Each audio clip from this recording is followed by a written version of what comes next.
All right, we'll formally kick things off here. Again, my name is Samantha Weaver. I'm with EBCE's local development team. I'm the program manager for our Connected Communities program, which includes this community solar program. And I'll be walking you all through today's presentation. A few housekeeping items. This presentation is largely geared toward the developer community, but I wanted to acknowledge that several community-based organizations are also in attendance. Secondly, these slides will be available on our website following the presentation. And finally, please enter questions into the chat box during the presentation. I don't anticipate unmuting anyone, and there's no need to share video or anything like that during this webinar. Questions asked via the chat box will be addressed at the end of the presentation as time allows. They'll also be addressed in writing on our RFO web page. Finally, again, please note that this webinar is being recorded. The slides and the recording will also be uploaded to the RFO web page. So here's a preview of what we'll cover here today. I'll briefly introduce EBCE and provide an overview of the RFO. I'll walk through the solicitation details, including the schedule, eligibility, and bid evaluation. We'll cover guidelines for offer development, so that includes compliance submissions, specifications, required forms, information about the offer process, and I'll also preview the offer forms themselves. Note that all of this information is also available on EBCE solicitation webpage, as well as in our solicitation protocol document. And then finally, I'll cover next steps at the end here before moving on to Q&A. Quick introduction to EBCE. We are a public agency that today serves all of Alameda County, as well as the city of Tracy, located in San Joaquin County. EBCE's goal is to buy power from renewable energy facilities in California that are built to supply our customers. And to that end, we've signed long-term agreements for over 550 megawatts of new wind and solar located in California since our formation. Moving on to a little bit about our new community solar program. So the CPUC in 2018 created two programs known as the Disadvantaged Communities Green Tariff and Community Solar Green Tariff programs. And these were conceived of as a means to promote development of renewables in underserved communities and to allow customers who don't own their homes or have a suitable rooftop for solar to have access to local solar projects. Both programs allow low-income customers who live in state-designated disadvantaged communities to receive 100% solar energy at a 20% discount. And the key difference between the two programs is that the Community Solar Green Tariff program requires a community-based organization to serve as a sponsor of the project. It also requires that the project be located within 5 miles of the customers served. And the table included here notes the program capacity that EBCE has been allocated by the CPUC for each of these two programs. For the DAC Green Tariff program, we're looking at about 5.7 megawatts. For the Community Solar Green Tariff program, we're looking at about 1.6 megawatts. So what is a disadvantaged community? I sometimes get this question, especially for those who are maybe from out of state. So for those who are unfamiliar, DACs are defined, or disadvantaged communities are defined geographically by the state as the top 25% highest scoring census tracts in CalEnviroScreen, which is a mapping tool developed by Cal EPA. The tool takes both environmental and socioeconomic factors into account when calculating scores for each census tract. Can you find a map of DACs? Yes, you can. Cal EPA maintains one on their website. EBCE has also created a map of DACs in our service area, and I've included a screenshot of this to the right here. For folks' awareness, EBCE cities with DAC census tracts include Oakland, Tracy, San Leandro, Hayward, Union City, Emeryville, Berkeley, and Newark. We've also provided a list of DAC census tracts in our solicitation materials that are posted online. So let's dive into the solicitation details. With this solicitation, EBCE is seeking to procure up to our capacity allocation. And again, this is about 5.7 megawatts, specifically 5.726 megawatts for DAC GT and about 1.6 megawatts for CSGT. And again, these are the capacity amounts allocated to us by the CPUC for this program. We're new construction resources located in EBCE's service area in Alameda County or the city of Tracy. And all projects, both DAC GT and CSGT, must be located in a disadvantaged community. Moving on to the RFO schedule for the DAC GT program, and this is the larger program where we're looking to procure about 5.7 megawatts. Upcoming activities are circled here in orange. So to run through a few highlights, final questions related to bids are due next Wednesday, September 29th. We'll post the Q&A document shortly thereafter on October 5th. We'll be requiring offers to submit notices of intent to offer, and those will be due on October 8th. Offers themselves are due October 29th, with selection occurring in November and a target execution date of February 2022.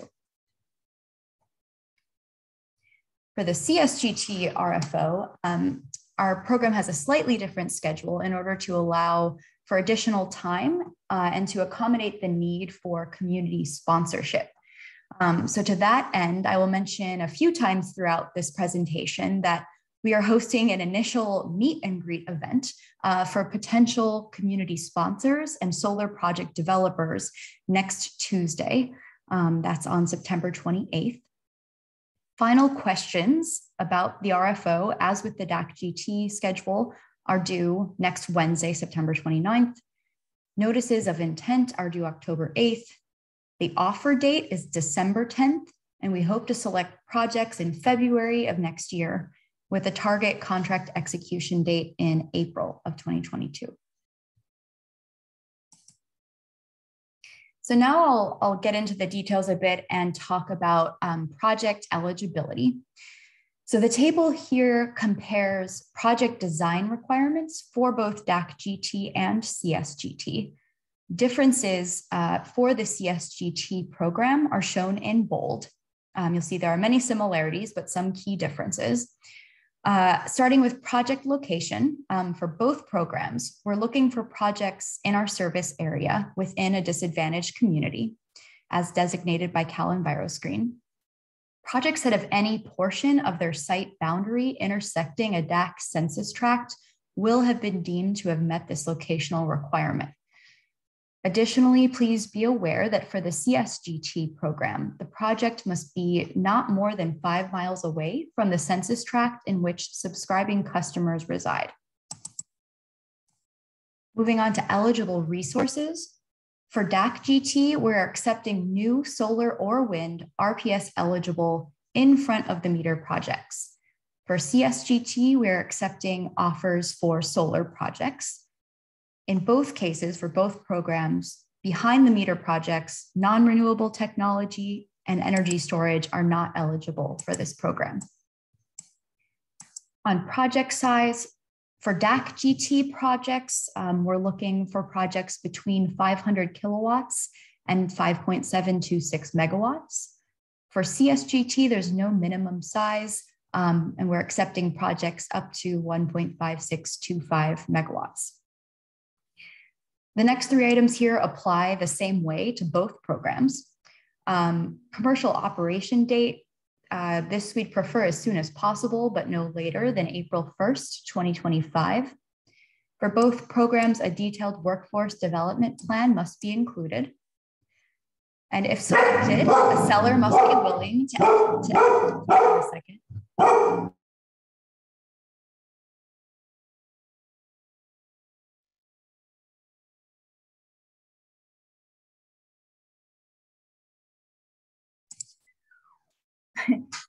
If selected, I'm moving on now to pro forma PPA negotiation. A seller must be willing to execute the pro forma PPA without negotiation. Finally, there are two elements specific to the CSGT program that I would like to call out. The first is that 25% of project capacity must be subscribed to by low-income residents before the resource declares commercial operation. Secondly, on community sponsor, CSGT offers must include a letter of commitment from a community sponsor, and I'll talk much more about that soon. So next, I'll cover a few project viability requirements. There are 4 of them, and they apply the same way to both programs. On interconnection, projects must have at a minimum a completed phase 1 impact study. On deliverability, offers for energy-only products are not required to demonstrate deliverability. Offers that include resource adequacy must demonstrate that the project meets one of the conditions described here on the slide and in our solicitation materials, solicitation protocol. On site control, respondents to the RFO must attest that they have site control for the entire delivery term of their offer and complete the required fields in the offer form and provide the information requested in the project narrative. Examples of site control are listed here and in the solicitation materials. Finally, on commencement of commercial operation date, the project must be able to begin commercial operations no later than April 1st, 2025. As I said earlier, we prefer projects with earlier CODs where possible. So getting into evaluation, when respondents have met the eligibility criteria just described, EBCE will use the evaluation criteria described in this section to select or shortlist offers. Eligible offers will be ranked in order of total score and awarded up to our available program capacity amount. So this slide provides an overview of the quantitative and qualitative evaluation criteria we will use to evaluate projects. More details about each of these can be found in our solicitation protocol. On the quantitative side, we're looking solely at project economics. On the qualitative side, we'll evaluate 3 criteria. The first is the offer's workforce development plan and how it aligns with the best practices from the low-income solar policy guide and/or includes prevailing wage or PLA provisions. Secondly, we will, for the CSGT program only, take into consideration the strength of letters of commitment from a community sponsor, including demonstration of outreach goals and evidence of interest from the community presented in the letter. Finally, we will also consider development status and prior developer experience. So here we'll be looking at progress towards interconnection, deliverability, siting, zoning, permitting, and financing, as well as previous experience developing projects of similar size and technology.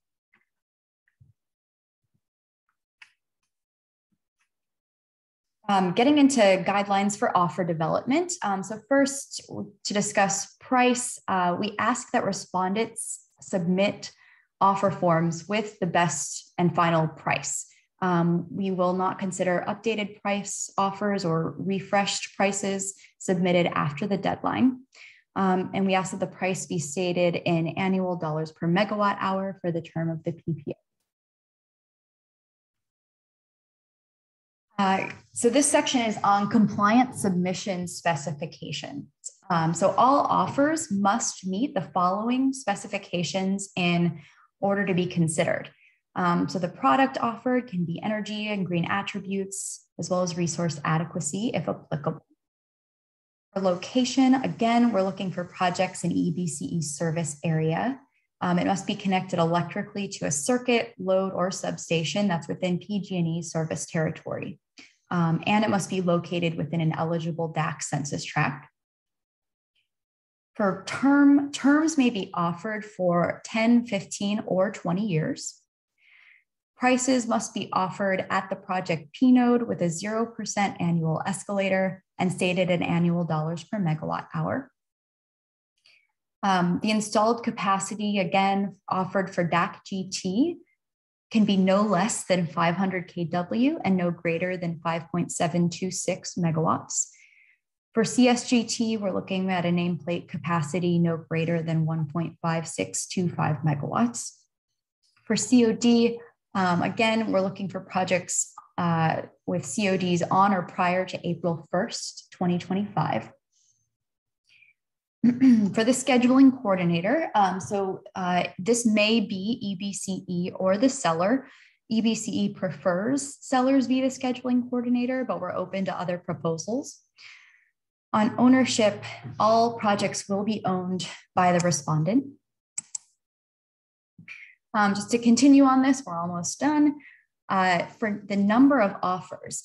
So an offer refers to the submission of information for one product from one site.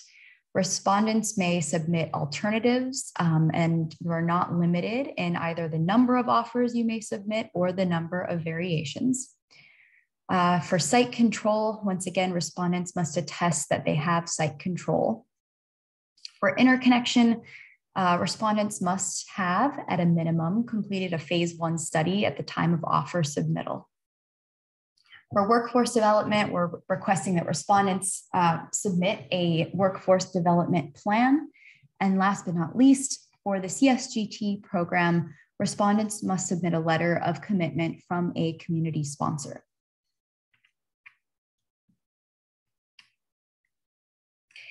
A quick word for the CSGT program on how to find a community sponsor. I have 2 suggestions. The first is to visit our website at ebce.org/communitysolarrfo for the latest list of interested sponsors and their contact information.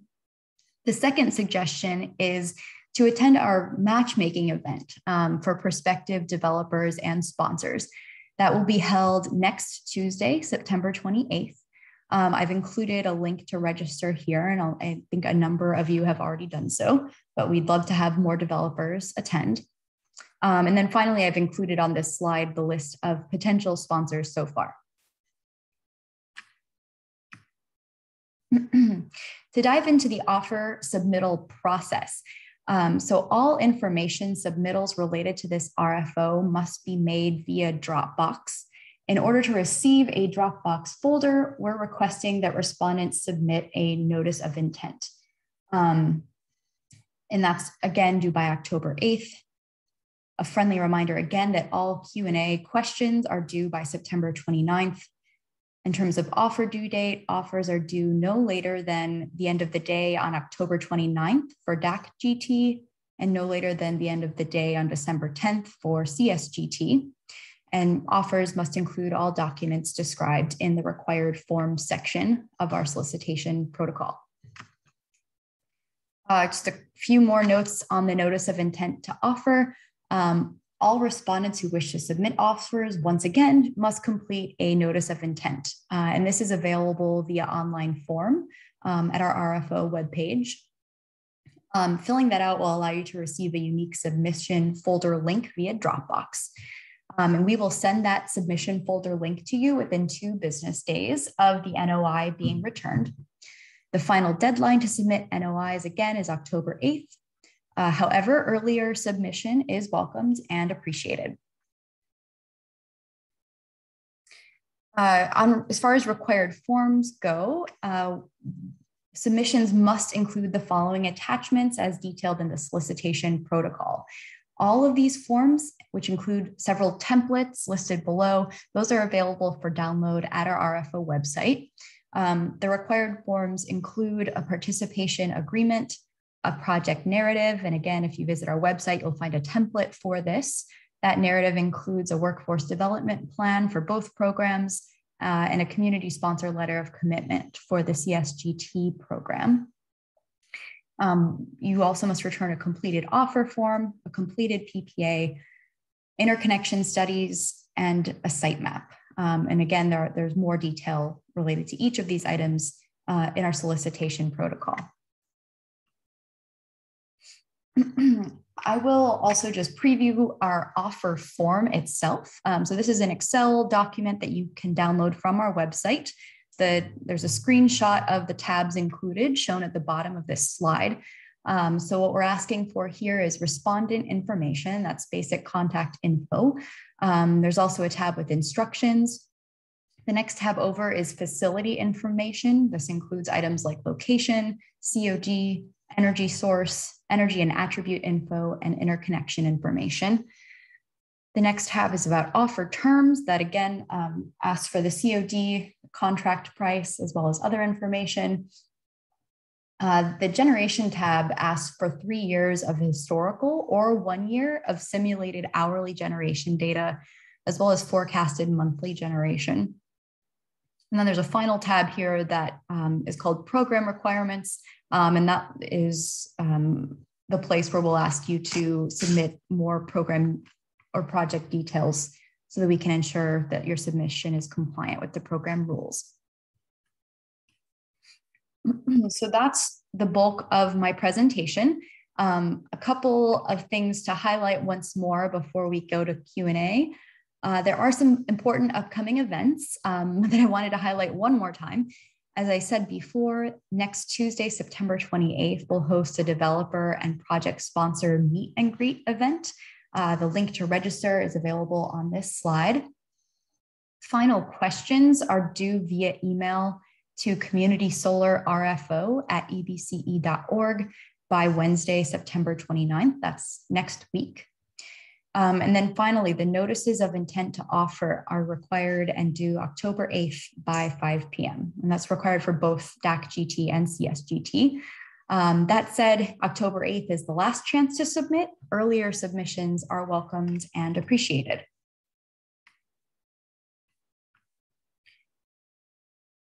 One last slide here before we move on to formal Q&A. For additional resources, please visit our RFO website. It's ebce.org/community-solar-RFO. Here you will find a list of community-based organizations that are interested in sponsoring CSGT projects. You can also find our RFO materials, such as the solicitation protocol and all the attachments and required forms.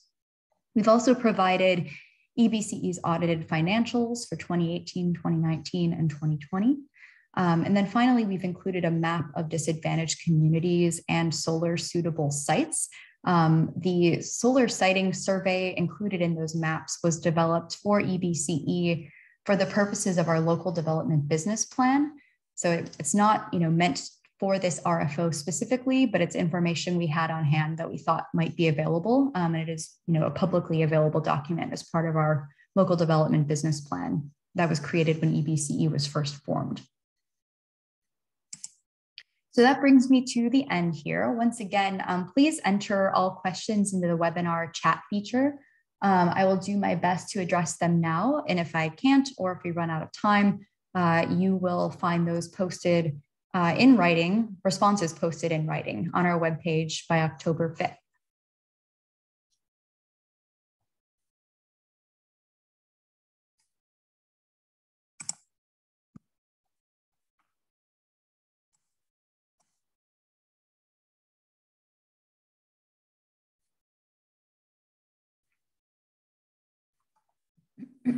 All right, I've seen one question so far about interconnection timing. The question is, could we change the requirements to allow for only an application to be submitted for interconnection? The short answer is yes, we could. There's a regulatory pathway to do that. I will have to consider whether that's something we will do at this time.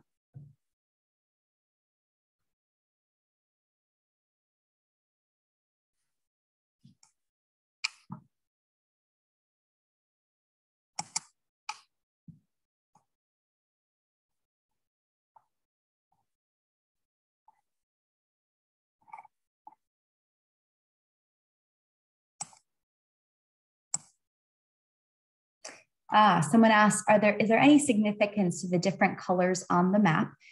Yes, thank you. That's a good observation. So I'm scrolling back to the map here. It's probably all the way to the beginning. Here we go. Yes, the colors correspond to the overall score. So any census tract with a score in the top 25%, so the 75th percentile or higher, is considered to be a disadvantaged community. However, there are some communities that score in the 90th percentile, for example. And so the redder or oranger a census tract is, the more impacted it is. So a short way of understanding that is that the reddest disadvantaged communities are the most impacted or highest scoring.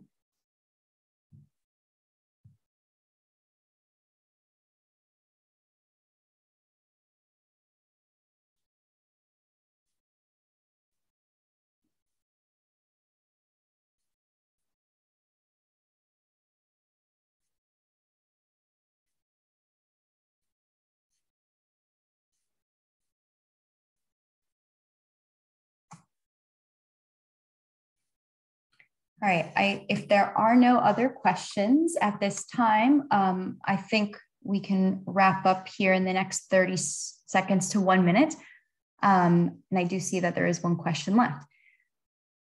The question is, if you don't get any eligible bids, when will you do the next bid round? I don't know that we have that planned out yet, but it is something we need to anticipate. The intention is to continue to hold RFOs until we fill our program capacity allocation. Yes, so the next question here is about subscriber eligibility. So for customers who subscribe to the project, do all subscribers need to reside in a DAC for both programs? Yes. For both programs, all customers need to be in a disadvantaged community. Let me scroll to a different slide here real quick. Sorry for this. Oops. Okay. Yes, the short answer is all subscribers need to reside in a disadvantaged community. It doesn't necessarily need to be the same disadvantaged community as the project is located in. So in other words, a project located in Hayward could serve customers located in Oakland if it's within 5 miles. And that's just for CSGT. For both programs, though, all subscribers do need to reside in a DAC.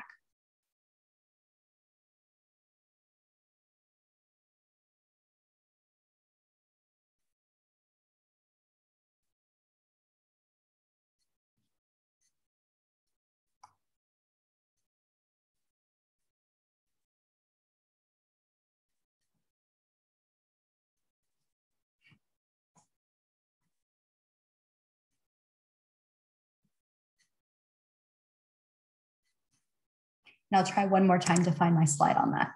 Give me 1 second here.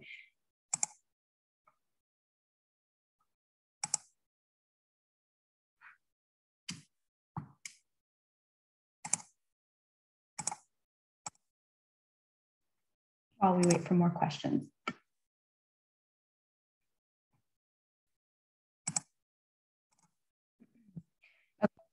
So the slide I'm sharing now is an eligibility overview slide. This is in the appendix of this presentation, but to put a finer point on which components need to be where, the project location must be a DAC, within a DAC.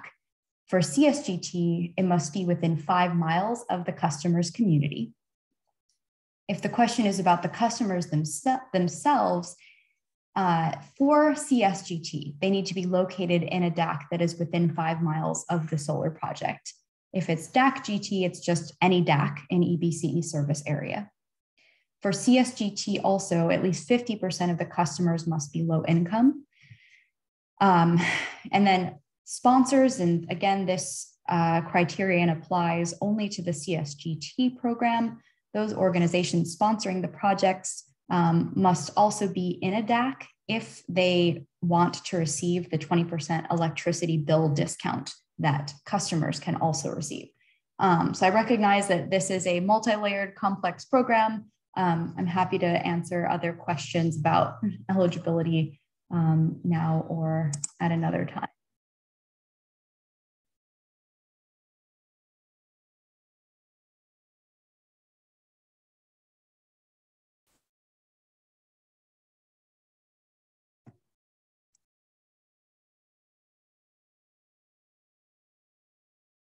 All right, well, I think unless there's a final word or a final set of questions, I think we'll close this discussion out. I appreciate your time and your questions and look forward to answering more via email, I hope. Okay, thanks everyone. Enjoy your weekend.